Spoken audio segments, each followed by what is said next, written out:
melawai. Ada yang menarik dari lokasi berburu takjil di Denpasar, Bali. Ya, namanya Pasar Takjil Ramadan Kampung Sunda, Bali yang selalu ramai menjelang waktu berbuka puasa.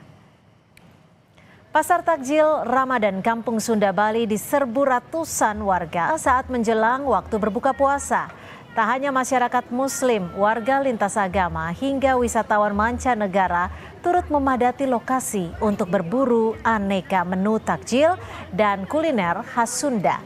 Terdapat 35 stand yang meramaikan pasar dengan 70% diantaranya diisi oleh pedagang asal Sunda yang menyajikan beragam menu khas seperti cilok, cireng, cimol, hingga aneka kolak dan gorengan.